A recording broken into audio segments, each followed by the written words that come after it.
नमस्कार मित्रांनो, स्वर्णिम कोकण ह्या पेजमध्ये पुन्हा एकदा तुमचं सहर्ष स्वागत। तर आपण आज आहोत वाघेरेवाडीमध्ये आणि आजचा विषय खूप अगदी खास असा। तर आपल्या घरी आज आलेले असत भेरा ह्या मालवणी चित्रपटाचे रायटर, दिग्दर्शक आणि काही कलाकार। तर भेरा ह्या मालवणी चित्रपट आपल्या महाराष्ट्रामध्ये काही थिएटर्समध्ये आणि आपल्या सिंधुदुर्ग जिल्ह्यामधील सगळ्या थिएटर्समध्ये ह्यो 28 फेब्रुवारीला प्रक्षेपित होतो असा। तर आपण जाणून घेऊया की ह्या चित्रपटाबद्दल म्हणजे याचं क्युरिओसिटी काय असा किंवा हो चित्रपट आपल्या मालवणी म्हणजे आपल्या कोकणातल्या बऱ्याच जे कलाकार असतात किंवा जे दिग्दर्शक असतात किंवा रायटर असतात त्यांच्यानी हो चित्रपट लिहिलेलो असा आणि इथले कलाकार पण सगळे कोकणातले असतात, मालवणी असतात। तर आपण आज त्यांना भेटून जाणून घेऊया ह्या चित्रपटाबद्दल काय क्युरिओसिटी आणि काय माहिती असा ती। तर मित्रांनो, भेरा चित्रपटाचे जे रायटर म्हणजे लेखक जे असतात ते असतात प्रसाद खानोलकर काका। यांका आपण सगळ्यात पहिल्यांदा भेटूया की त्यांका हो जो चित्रपट लिहिते वेळी म्हणजे कशा प्रकारे काय विषय सुचले आणि लिहिण्यामागचा काय कारण वगैरे होता किंवा काही कशा प्रकारची स्टोरी होती हे आपण त्यांना सगळ्यात पहिल्यांदा भेटून त्यांच्याकडून जाणून घेऊया। तर हे असं प्रसाद खानोलकर काका, तुमचं गाव कोणतं? माझं गाव मूळ वेंगुर्ला, पण आता मी काही नोकरी धंद्यानिमित्त किंवा अशा निमित्त आता गेली 20 वर्ष ह्याच्यात होतो पिंगोळी पुढा। तर ह्या भेराच्या निमित्ताने मी एक कथा लिहिलेली आहे लॉकडाऊनच्या काळात, साकव नावाची। ती अशीच सुचली म्हणजे त्यावेळी जी परिस्थिती होती सगळ्या अवतीभोवती म्हणजे लॉकडाऊनच्या ह्याने, तर एक लिहिली, एक व्हॉट्सअपवर आम्ही टाकली। नंतर ती कथा कालांतरण आरती मासिकात, फेमस मासिक असं नाव साऊंड ती प्रसिद्ध पण झाली आणि तीच कथा कालांतराने त्यांना मिळाली।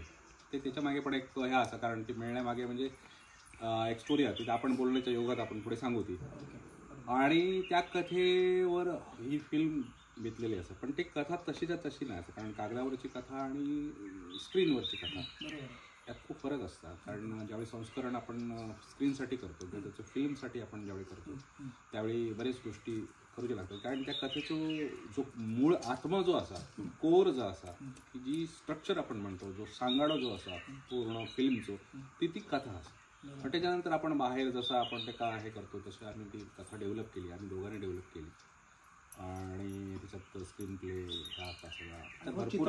पूर्णपणे हो चित्रपट मालवणीच असा। हो, 100% मालवणी, पूर्णपणे मालवणी चित्रपट पहिल्यांदाच भेरा हो चित्रपट पहिलं जिल्हा असा। आणि त्या कथेत महत्वाचं मालवणी म्हणजे ते सांगतील का सगळ्या डिरेक्टर अँगल, पण त्याच्यात आम्ही अशी कटाक्षण घेतली की मालवणी बोलणं, मालवणी भाषा ही कोणाक तरी म्हणजे समाजाची नाही म्हणून ती डायल्यूट करायची नाही। त्याच्यातला जो मूळ लहेजा असा, त्याची जी लय असा, त्याची जी हे असा ती तशीच राहू काही।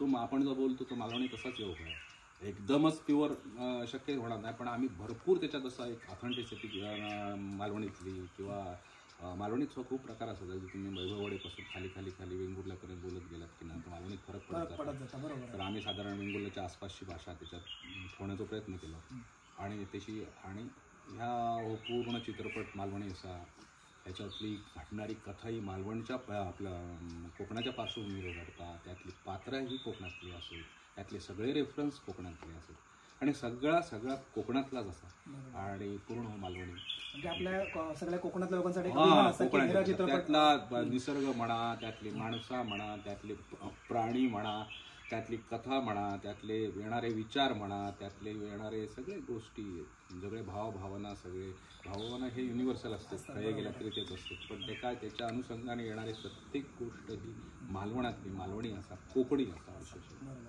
बरं, आता भेरा चित्रपटासोबत तुम्ही अजून काही वेगळे अजून चित्रपट लिहिताय का मालवणी?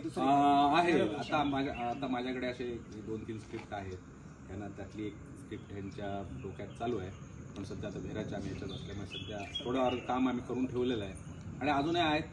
येणाऱ्या भविष्यामध्ये अजून पण चित्रपट मालवणी येऊ शकतात, कादंबरी आहे। प्रसाद सर आपले अजून पण चित्रपट हे अजून करू शकतात, म्हणजे आपल्या मालवणी लोकांसाठी येणाऱ्या भविष्यामध्ये स्टेज काय आमच्याकडे आहे। काय मग आपल्या कोकणामध्ये ना टॅलेंट बहुत पुष्कळ आहे, पण त्याला कसं झालंय अनेक गोष्टी असतात त्याच्यामध्ये, फायनान्शियल म्हणा हे म्हणा तर राहतात, पण आपल्याकडे काही वानवा नाही, काही उणीव नाही। आता आमच्याचकडे आम्ही दोघांनी मिळून असे काही स्क्रिप्ट रेडी करून ठेवलेले आहेत की भेराच्या पेक्षा वेगळ्या जॉनरचे भेरा एक वेगळा जॉनर झाला, वेगळ्या जॉनरचे आहेत, वेगळ्या ह्याच्या आहेत. अगदी एक कादंबरी पण आमच्याकडे अशी रेडी आहे की जी फिल्मसाठी अत्यंत लोकांनी जी वाचली, आता ती पब्लिश होईल, ते जे वाचले आहेत. पण आत्ता आमचं सगळं कॉन्सन्ट्रेशन भेरावर आहे. भेरा. तर प्रसाद दादांच्या सोबतच आपल्यासोबत आता दुसरे बसले आपले श्रद्धा खानोलकर ताई. तर श्रद्धा खानोलकर ताई यांच्याबद्दल एक अभिमानाची गोष्ट ही असा की आपल्या मालवणी रक्त आपल्या कुडाळ पिंगोळीचे असत आणि त्यांना उत्कृष्ट ॲक्टर म्हणून त्यांना पुरस्कार पण मिळालो असा. तर आपण श्रद्धा ताईंका विचारूया की ह्या चित्रपटामध्ये त्यांची भूमिका कोणती असा आणि काय असा या चित्रपटाबद्दल थोडीशी क्युरिओसिटी विचारूया त्यांना. तर श्रद्धा ताई तुम्ही काय सांगाल या चित्रपटाबद्दल? नमस्कार. ह्या चित्रपटाबद्दल सांगायचं म्हटलं की चित्रपटामध्ये जी माझी भूमिका आहे, जी माझी भूमिका असं ती पूर्ण मालवणी फिल्म असल्यामुळे त्या मालवणी पिक्चरसाठी जा कॅरेक्टर आलं त्या कॅरेक्टरप्रमाणे माझी निवड झाली. निवड झाल्यामुळे मला त्याचं त्या स्क्रिप्टचा अभ्यास करूच लागलो. तो अभ्यास मी केले. अभ्यास करत असताना ती कठीण असतात का ती भूमिका तेवढी प्रेरणा ती कळणार, कारण मी कधी काम करून नसल्यामुळे मला ती जरा ह्या वाटली की मी घाबरले करू की जमाची नाही जमत. मी सांगितलं मी तर केलं आहे काम, तर झोपवलं आहे की आता तुम्ही पिक्चर बघितलं तर तुमचं कळा. ओके. मग आता येणाऱ्या भविष्यामध्ये काय सरांसोबत परत अजून चित्रपट करूची इच्छा असा की आपला एकच? हां, म्हणजे त्या ह्याचा जर ह्या असं काम असतं तसा त्या जे कोण डिरेक्टर असतात त्यांना आता काम माझं आवडलं आता असं असतं आणि त्या टाईपचे डिरेक्टर असतील म्हणजे आमच्याकडून करून घेणारे तर निश्चित करू. तुमचं पहिलं चित्रपट? पहिलंच. म्हणजे आता घरदार सांभाळ वगैरे घरच्या लोकांचे पूर्णपणे फुल परमिशन पिक्चर वगैरे फुल परमिशन, घर बी सगळं सांभाळून. आणि आता तुमका एक पुरस्कार पण मिळाला की बेस्ट ऍक्टर म्हणून मी असं वाचलंय त्याच्यामध्ये, गौरवने मला पाठवलेला त्याच्यामध्ये. मग काय तुमच्या गावातील किंवा लोकांची काय म्हणजे प्रतिक्रिया काय होते याच्याबद्दल की बाबा एक आमच्या गावातील व्यक्ती, पिंगोळी गावातील व्यक्ती ह्या चित्रपटामध्ये येऊन पुढे इदली असा किंवा तिला पुरस्कार मिळाला असा, म्हणजे आजूबाजूच्या लोकांचा म्हणजे तुमचं समोर व्ह्यू कसं असा, म्हणजे आता तुम्ही लोकांच्या समोर गेलात पब्लिकच्या समोर तर लोक काय बोलतात किंवा असं?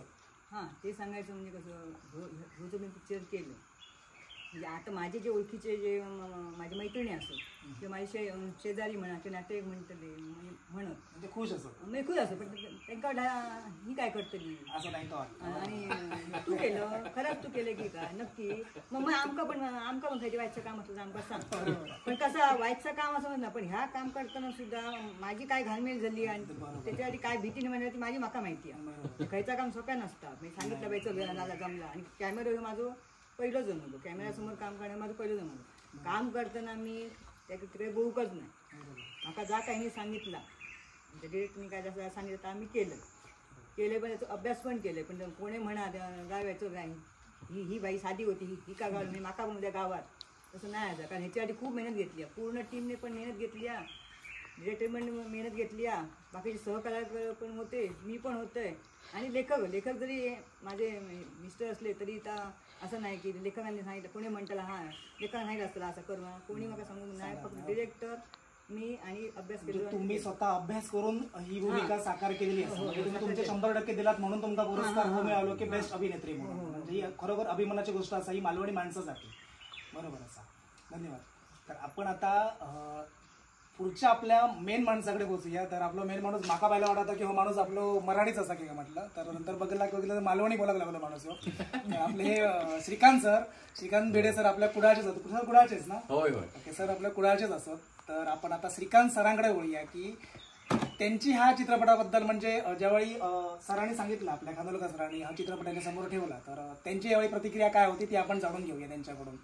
सर तुम्ही काय सांगाल की सरांनी ही ज्यावेळी स्टोरी ठेवली त्यावेळी म्हणजे तुम्ही का कुठल्या भागाने बघितलं किंवा हा मालवणी चित्रपट आहे लोकांना आवडेल की नाही आवडेल असे प्रत्येकाचे प्रश्न असतात. कारण मालवणी चित्रपट हा पहिल्यांदाच आलाय आपल्या इकडे सिंधुदुर्ग जिल्ह्यात. तुमचं काय प्रतिक्रिया होती त्यावेळी ज्यावेळी ही स्टोरी तुमच्या समोर आली तेव्हा? मी तर मराठीत बोलतोय, प्रमाण मराठीत, कारण मालवणी मी ऐकलंय जास्त आहे पण बोललंय कमी, त्यामुळे मध्ये मध्ये मी अडकळतलंय. त्याच्यापेक्षा काय नाही दोन्ही मिक्स चालेल. दोन्ही मिक्स चालत. आणि मग सर म्हणा नको पहिलंच माणूसच आहे मी.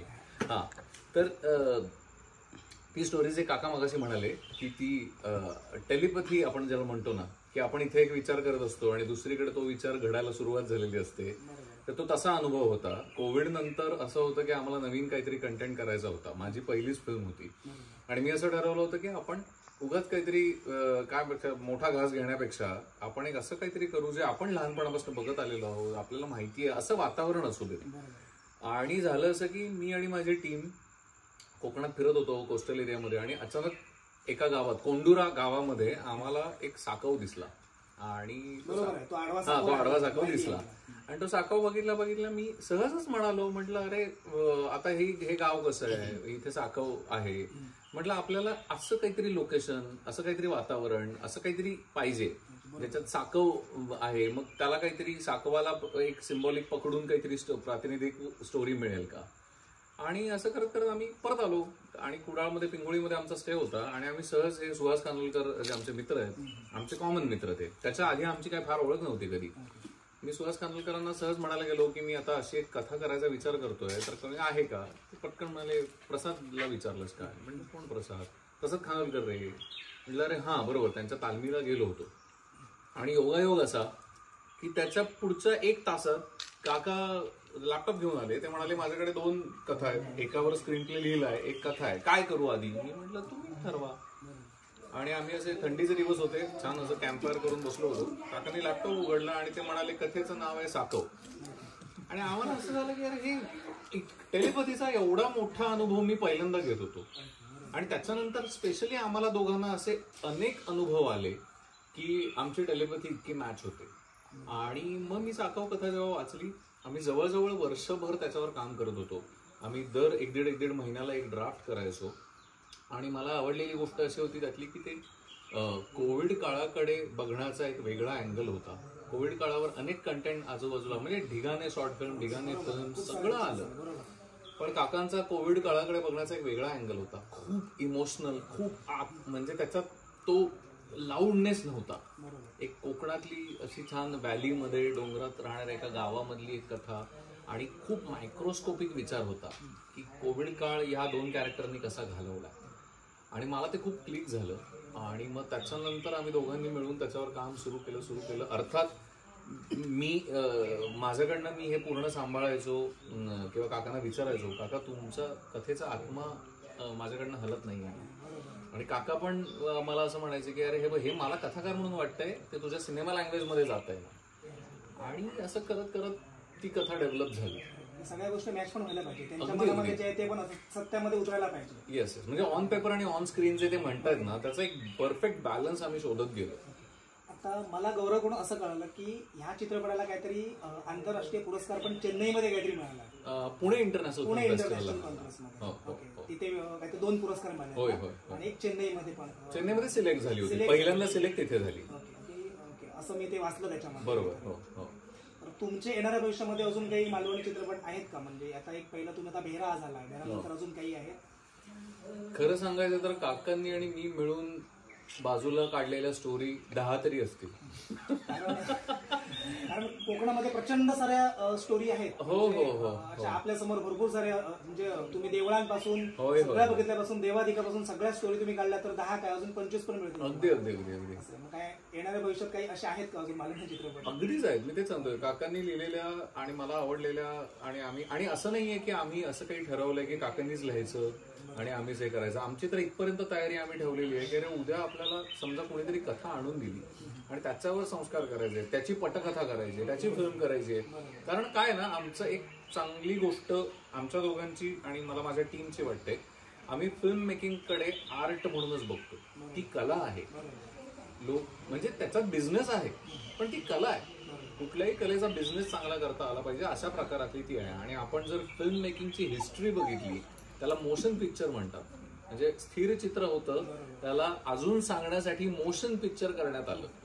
तर आमचं ते काही आम्ही न सांगता अलिखित नियम ठेवलेले आहेत की आम्ही फिल्म मेकिंगकडे खूप अभ्यास म्हणून बघतो.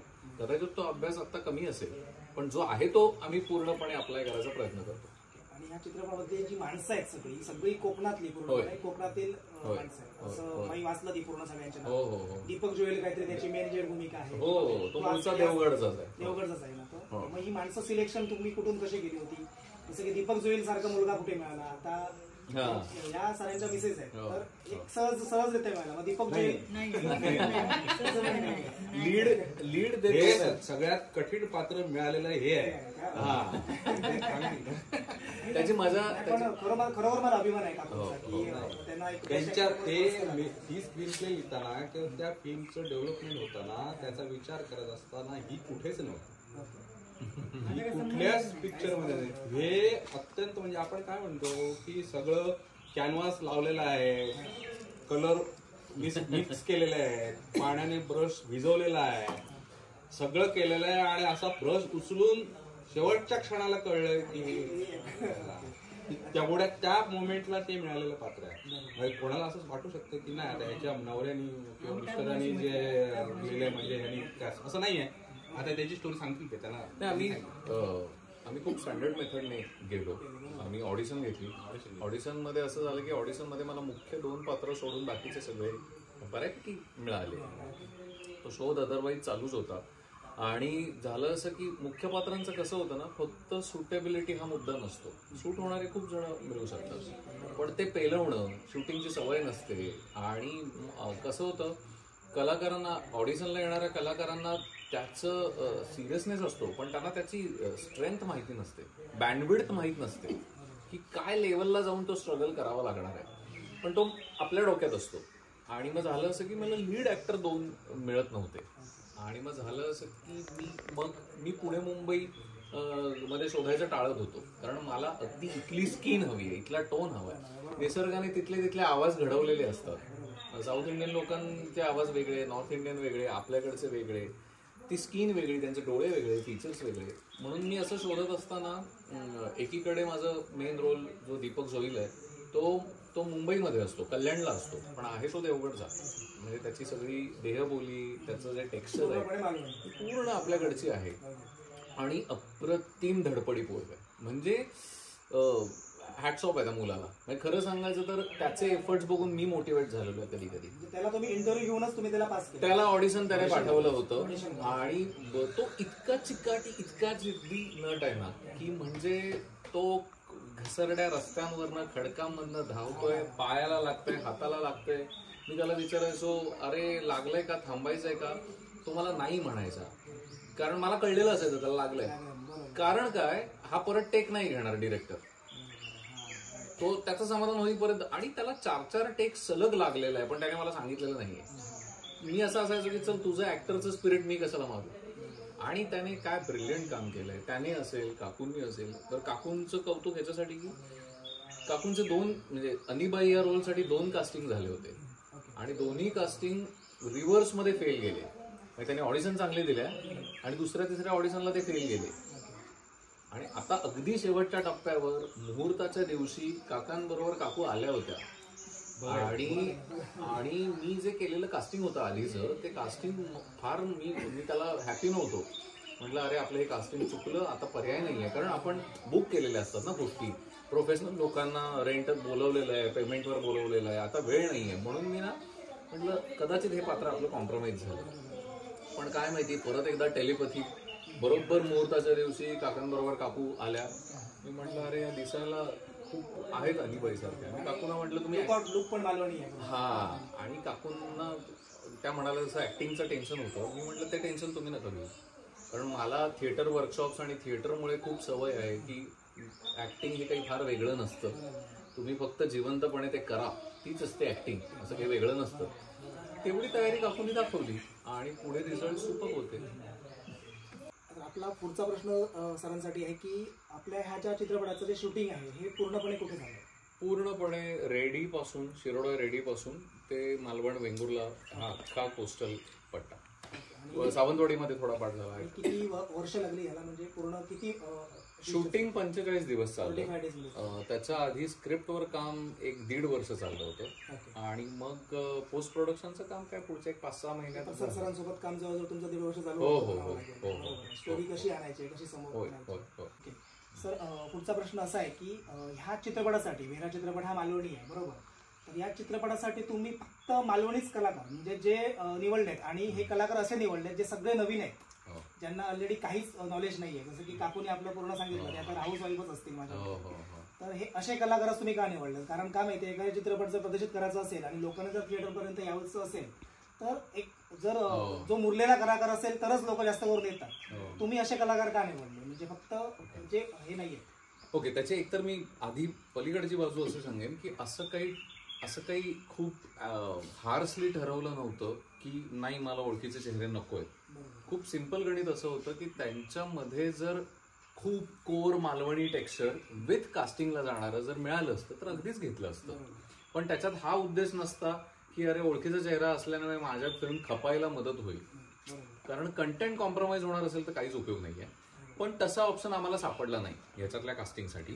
दुसरा मुद्दा असा की स्थानिक कलाकारांना म्हणजे आता मला सुचतंय म्हणून तुमच्या या एरियामध्ये ते केवढ्याचं हे आहे. तुम्ही आता आल्या आम्हाला काय सांगितलं की तुम्ही जर उद्या म्हणाल की ते इथनं काढून दुसरीकडे न्यायचं तर ते तिथे ते पूल येत नाही. सेम आहे ते. त्याची जी प्युरिटी आहे ना, इथल्या कलाकारांची जी प्युरिटी असणार आहे ती मला कदाचित दुसऱ्यांना सांगावी लागेल. आणि त्याचं एक जेव्हा जॉनर ऑफ द फिल्मवर ते ठरतं की मी जर म्हणतोय की मला रिअलिस्टिक वास्तववादी फिल्म करायची आहे तर ती इतकी वास्तव पाहिजे, त्याच्यात काहीच आविर्भाव नको, काहीच वरून लेप लावलेला नको. आणि हे खूप एक साधं सिंपल बेसिक रिझन होतं की मी जर इतकं ऑथेंटिक आणि इतकं मालवणी कोर बनवायचा प्रयत्न करतोय तर मग कलाकार पण इथलेच पाहिजेत. हे कसं असतं, थोडी मला एक त्याच्यात मुद्दा ॲड करायचा की ज्यावेळी आपण ही माणसं, ही कोकणी माणसं आहेत, त्यांचं राहणं, विचार करणं, त्यांचा स्किन टोन यांनी तसंच आणि त्यांची बोलीभाषा मालवणी. उदाहरणार्थ तुम्हाला एक छोटंसं उदाहरण देतो. आपण एखादी तेलुगू किंवा मल्याळम फिल्म बघतो त्यावेळी आपल्याला ती भाषा कळत नाही, म्हणून आपण काय करतो की हिंदी वर्षन मराठी वर्षनकडे जातो. पण त्यावेळी ते बघत असताना ना ते आपल्याला मिसमॅच जाणवतं. ते हिंदी आणि ते कळतं. त्यावेळी ना जो खरा माणूस असतो तो म्हणतो नको मला ते ओरिजिनल व्हर्शनमध्येच बघायचं आहे, फक्त मी खाली साईड सबटायटलचा आधार घेतो. ते का असं होतं? तुम्ही कितीही चांगलं डबिंग करा, की ती ओरिजिनल जी माणसं ज्या मातीतली असतात ना त्या मातीतल्या त्याच भाषेत त्यावेळी ती बोलतात ना त्यावेळी तुमची देहबोली आणि तुमची भाषा ही मॅच होते. समजलं? तुम्ही दुसऱ्या याच्यात गेला तर ते मॅच नाही होणार. हे प्रत्येकाचं आहे, असं नाही मालवणीच असं नाही, प्रत्येक भाषेचा आहे. म्हणून आम्ही आग्रह आमचा सुरुवातीला स्क्रीन प्ले लेवलवरच आग्रह असं होता की आपण इथलीच लोक, नाहीतर काय बाहेरची लोक आणणं सोपं होते ना, तसं कोणाला पैसे दिले का ते येणार असं काय हे नाही. पण नाही, आम्ही म्हटलं इथलंच घ्यायचं. आणि त्याचं एक मेन मला असं वाटतं की कधी कधी असं असतं ना, फिल्म मेकर्सचा तो एक काहीतरी आग्रह असतो पण त्याचे जर रिझल्ट नाही मिळाले तर काही उपयोग नाहीये. म्हणजे आम्ही हट्टाला पेटलोय की स्थानिक कलाकार पण त्याचा काही इम्पॅक्टच तयार नाही झाला तर मग ते फेल गेलं. पण आम्हाला छान हे वाटतंय की आमचा हा आग्रह कसा रिझल्टमध्ये उतरला. फिल्म तयार झाल्यानंतर आता मागचे 1.5 वर्ष फेस्टिवल्सना जी लोक बघतायत त्यांचे जे पहिल्या रिॲक्शन्स येतात ती पहिली रिॲक्शन हीच आहे की अरे ती फिल्म बघतोय असं वाटतच नाही, इतकं खरं आहे. मग तेव्हा असं वाटतं की हा आपला तो निर्णय बरोबर होता. कारण काल त्या दिवशी आम्ही वेंगुर्ल्याला एक सिलेक्टिव्ह लोकांना दाखवलं ना, तिथं आमचे सरच मला ज्यांनी नाटक शिकवलं PM परब सर वेंगुर्ला तेच म्हणाले ही कलाकार म्हणा हे ऍक्टिंग करतात असं वाटतच नाही. त्यांची पहिली रिॲक्शन हे ऍक्टिंग करतात असं वाटतच नाही. क्राफ्टेड नाहीये असं नाही, एक सीन क्राफ्टेड असतो असं अगदी मोजका बरोबर चौकोनात असं कळतं ते आपल्याला की दिग्दर्शकांनी बसवलंय आणि तो तसा क्राफ्ट करून तो सीन आलाय. हे असं नाही केलंय. हे कसं केलंय नॅचरल वाटणार. तुम्हाला असं वाटणार की कुठेतरी कॅमेरा लावलेला आहे आणि ते चाललंय, त्यांना माहित नाही कॅमेरा आहे म्हणून. आणि असे काही सीन्स आहेत त्याच्यात फिल्म मध्ये लक्षात येईल तुमच्या. टेक्निकली कसं आहे माहितीये का, मी परत तेच म्हणतो इंडस्ट्रीतले ऍक्टर्स आपल्या मराठी इंडस्ट्रीतले ऍक्टर्स भयंकर मेहनती आहेत, प्रश्नच नाही. भाषा हा एक मेन मुद्दा होता मालवणी. आणि त्याहीपेक्षा मला असं वाटतं की मला हे माहिती होतं की ही पहिली फिल्म आहे आणि त्याच्यासाठी घ्यावे लागणारे कष्ट जे आहेत ना ते त्या प्रोफेशनल त्या सगळ्या फॉर्मॅटमधले नाही आहेत. म्हणजे खूप सोफिस्टिकेशन, खूप सांभाळून आम्ही प्रायोगिक नाटकवाली मंडळी आहोत. आम्हाला असं असतं की अरे तू विंगेतलं तुला लेवल ठेवायला पण मदत करावी लागेल आणि तू स्टेजवर लीड रोल पण करशील. फिल्म मला त्या पद्धतीने बनवायची होती. मी पण काम केलंय, काकूंनी पण काम केलंय, काकांनी पण काम केलंय. असं नाही की हे माझं डिपार्टमेंट आहे मी दुसरीकडे हात नाही लावणार. आणि ते इतक्या स्पोर्टिंगली करायची होती आणि कधी कधी ना मग ते प्रोफेशनल एटिकेट्स मध्ये जात नाही. हेही एक टेक्निकल रिझन होतं की अरे ते नाही मजा जमणार, आपण ते आपल्या मातीतल्या लोकांना घेऊन आपण आपल्या छान, त्यामुळे मी घरातच फिल्म शूट केल्यासारखं आहे. ते सगळं अगदी क्रू पासून, त्या फिल्मचे क्रू पासून ते ऍक्टर पर्यंत, ते सगळ्यापर्यंत ना एक ऑर्गॅनिक ठेवलं. ते अगदी सॉफिस्टिकेटेड, मग डिपार्टमेंट वाईज, मग ते आहे. आणि माझा पुढे हा आग्रह असेल की समजा ओळखीचा चेहरा ज्यांना समजा भेरा दाखवली आणि मला असं आहे की एक कोणीतरी आहे वेल नोन चेहरा जो खूप सूट होतोय आणि फक्त मालवणीचा प्रॉब्लेम आहे, तर मी त्यांना विचारेन, म्हणजे मी माझ्या डोक्यात आहे ऑलरेडी, की सर 2 महिने तयारीला देणार का, मालवणीवर आपल्याला काम करावं लागेल, आणि if he or she is okay with this तर मी डेफिनेटली काम करेन. असं काही नाही, आत्ता ते नव्हती गरज म्हणून नाही, नव्हती, गरजही नव्हती, आणि ते सगळं अनेक गोष्टी असतात.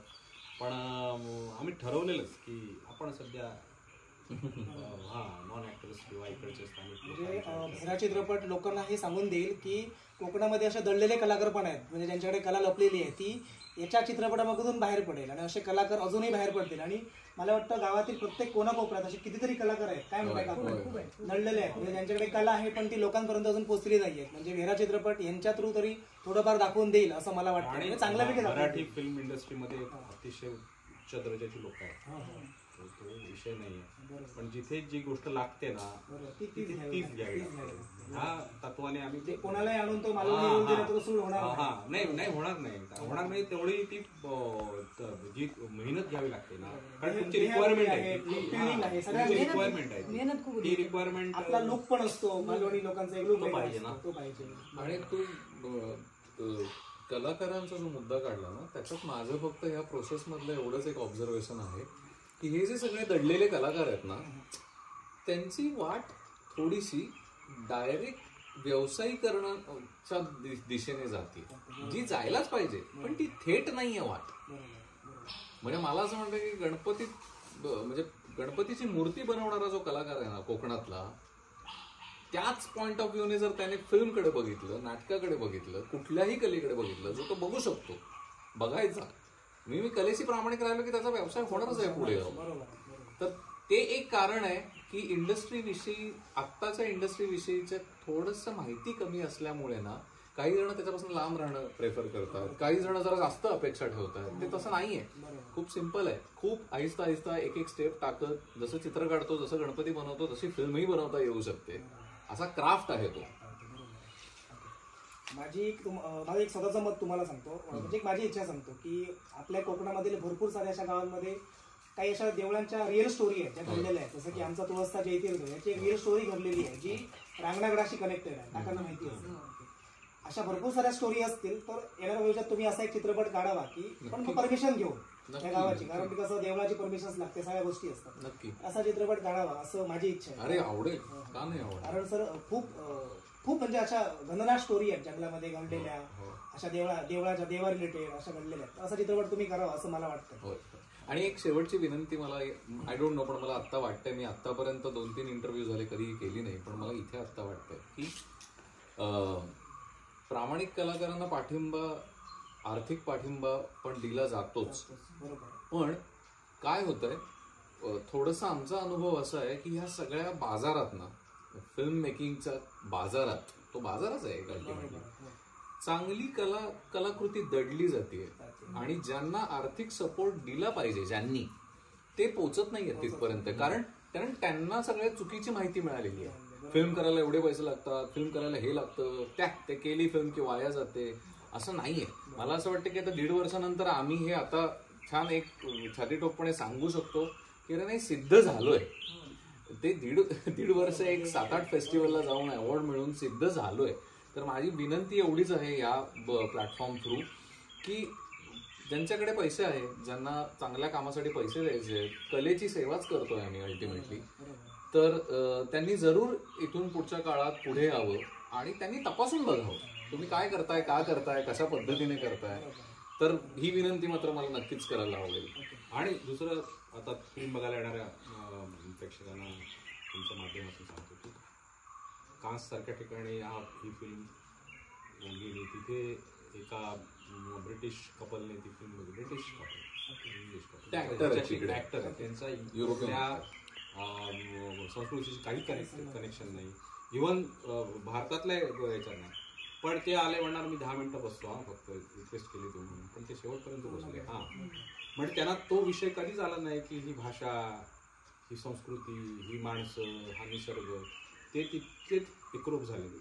तर मला असं म्हणायचं आहे की कोकणातल्या एका कथेवर, एका कलाकृतीवर, एका त्यात काम करणाऱ्या माणसांवर एक परदेशातला माणूस असा काही कनेक्शन नाही, तो त्याला जर एकरूप होतो तर तुम्ही त्याच्यापेक्षा जास्त एकरूप होणार. कारण ना हा आम्हाला असं रिॲक्शन्स आले आहेत की लोक कोकणात आहेत, अनेक वर्ष कोकणात आहे, जन्म कोकणात झाला, ही फिल्म बघितल्यानंतर मला हा कोकण बघितलाच नाही आम्ही.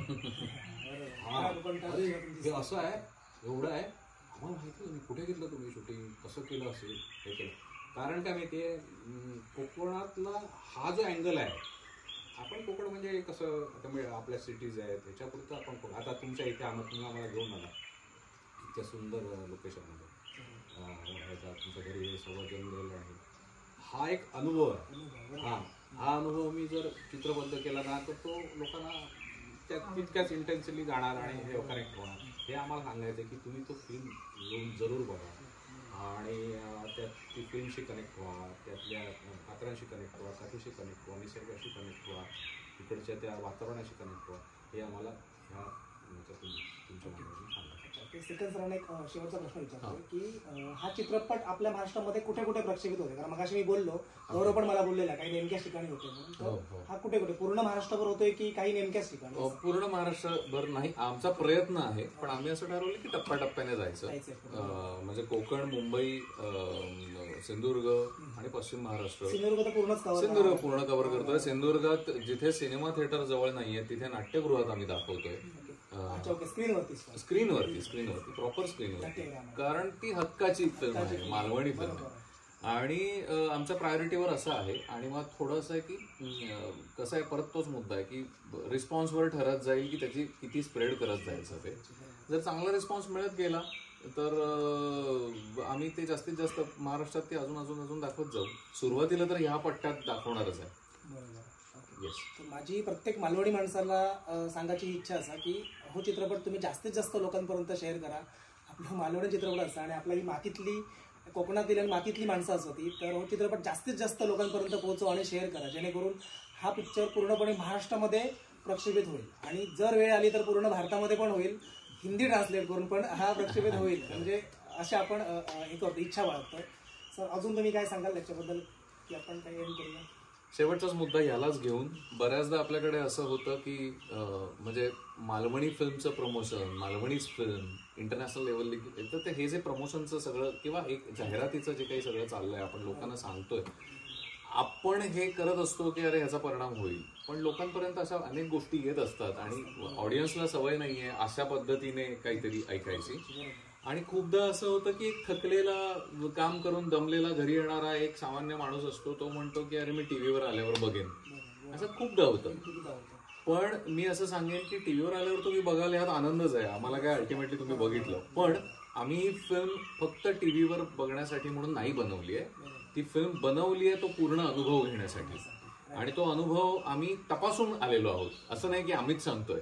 1.5 वर्षात आम्ही लोकांचे रिव्ह्यूज घेतले की तो पूर्ण अनुभव काय आहे. तुम्हाला थिएटरमध्ये बसल्यानंतर जो साऊंड ऐकायला जातो, समोर जी काही फ्रेम मोठ्या पडद्यावर बघायला मिळते, त्याने जो अनुभव तयार होतोय ना, तो थिएटरमध्ये जाऊनच बघण्यासारखा. अगदी तुम्हाला ते टीव्हीवर ऐकता येणार नाही, ते थिएटरमध्येच ऐकायला येणार. आणि आम्ही आमच्या साईडने त्याच्यावर इतकं काम केलेलं आहे की त्याचं पॅनिंग असेल, डायमेन्शन्स असतील, डाव्याकडनं उजवीकडे जाणारे आवाज असतील, जे कोकणात आत्ताही आपण इथे बसलोय, इकडे काय उडत जाताना कोणीतरी ओढलं, हे सगळं त्याच्यात अचीव्ह करायचा प्रयत्न केलाय. तर हा अनुभव थिएटरचाच, मोठ्या पडद्याचाच आहे. त्याच्यासाठी यावं. आम्ही आमच्या साईडने 16 वर्षाखालील मुलांना कन्सेशन देणार आहोत, कारण आम्हाला यू सर्टिफाईड आहे. यू सर्टिफाईड सेन्सॉरने केली म्हणजे अनरेस्ट्रिक्टेड. सगळी मुलं फॅमिली सकट बघू शकतात, काही प्रॉब्लेम नाहीये. सेन्सॉरने आम्हाला सांगितलंय की अरे अशा फिल्म्स कमी बनतात हल्ली. अनरेस्ट्रिक्टेड आहे ती, त्यामुळे जरूर यावं. आम्ही 16 वर्षाखालील मुलांना कन्सेशन देणार आहोत आणि जास्तीत जास्त लोकांना. येस. तर मित्रांनो, तुम्ही जवळच्या चित्रपटगृहामध्ये 28 फेब्रुवारी ही आपली तारीख आहे प्रक्षेपित होण्याची. नक्की हो चित्रपट जाऊन बघा तुम्ही. आपलं मालवणी भेरा चित्रपट हो प्रक्षेपित होता आणि कोकणातल्या आपल्या ह्या मातीतल्या लोकांनी हो चित्रपट तयार केलेला असा. तर अजून काही तुमचे प्रश्न असेल तर कमेंट्स बॉक्समध्ये टाका आणि या आपल्या पूर्णपणे टीमला ह्या पुढील वाटचालीसाठी खूप खूप शुभेच्छा. धन्यवाद. थँक्यू.